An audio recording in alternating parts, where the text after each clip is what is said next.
So, Deadleg, the first bracket reveal was Saturday morning, live on CBS, America's most watched network, Network of Stars. Gonzaga was the number one overall seed. Any surprises among the selection committee's top 16 seeds? Man, that feels like 5 days ago. Surprises? Like genuine surprises? No. I didn't think so. Quick question to you before I answer yours. I'm going to fire it right back at you.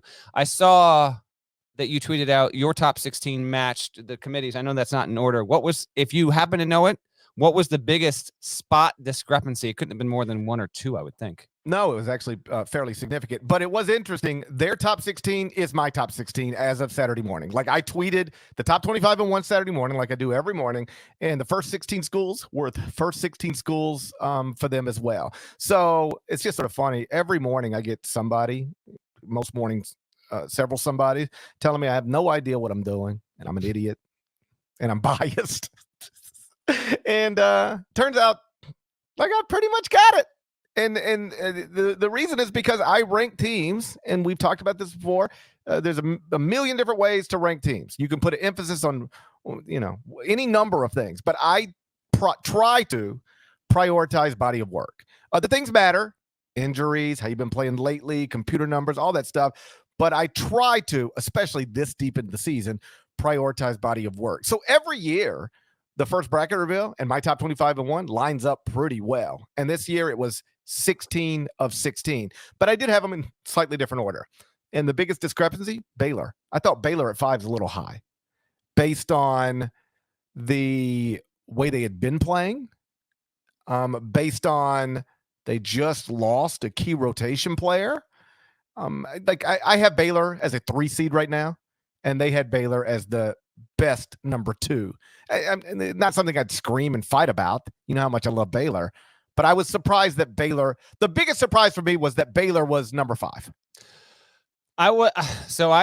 Going in, I did when I got to the studio on Saturday at HQ, I kind of scratched out or typed out what I thought the 16 order. I had Baylor at 7, so they weren't like a huge surprise. I just thought they would value the high-end wins there. Where do you have Baylor right now in your rankings? I think 12. 12. Oh, wow. Okay. So there we go. So, yeah, that actually is a fairly big discrepancy. These rankings are now obsolete, but I'm still going to read them off real quick with the results. Gonzaga was 1. It won. Auburn was 2. It lost. We'll get to that. Arizona was 3. It won. Kansas was 4. It won. Baylor was 5. It won. Kentucky was 6. It won. Purdue was 7. It won. Duke was 8. It won. Nova was 9. It won. Texas Tech was 10. It won. Tennessee was 11. It lost. Illinois was 12. It won. Wisconsin was 13. Did Wisconsin win?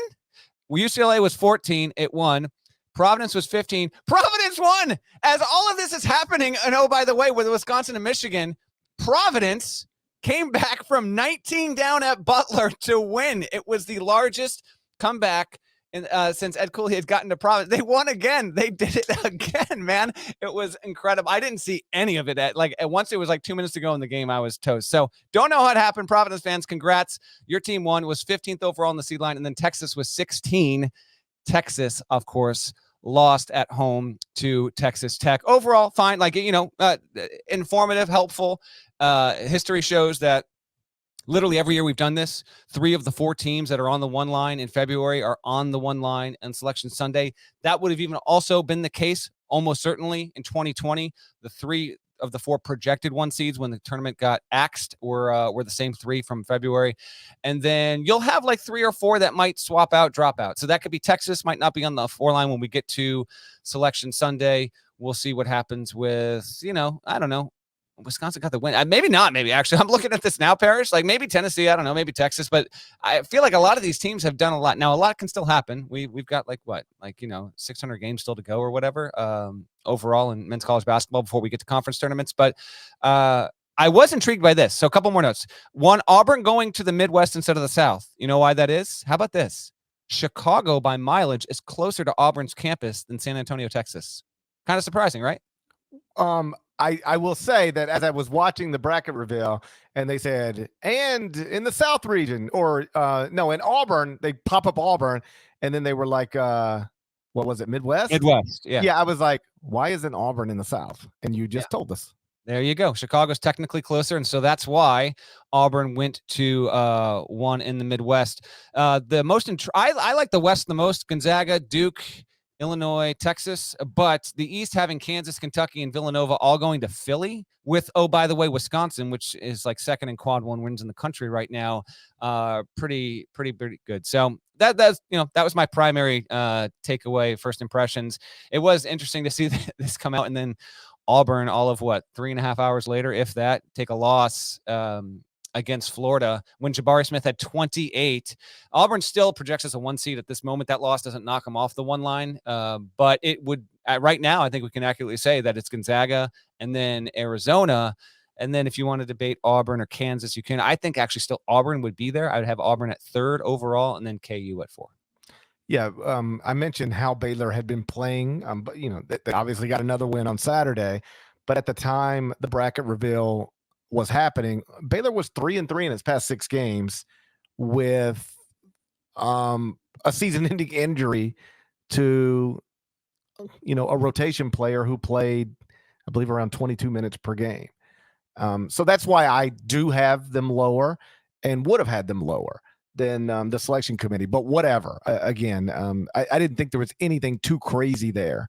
I did think it was interesting that, Houston was, has been a top 10 team most of the season, and they got completely left out. And I think that was right. Houston, as of yesterday, had 0 quadrant 1 wins. Now they got a quadrant 1 win on Sunday in a wild finish. But they didn't have one as of Saturday, so I thought that made sense. Anyway, like selection committee, I thought they did the top 16 looked pretty good to me.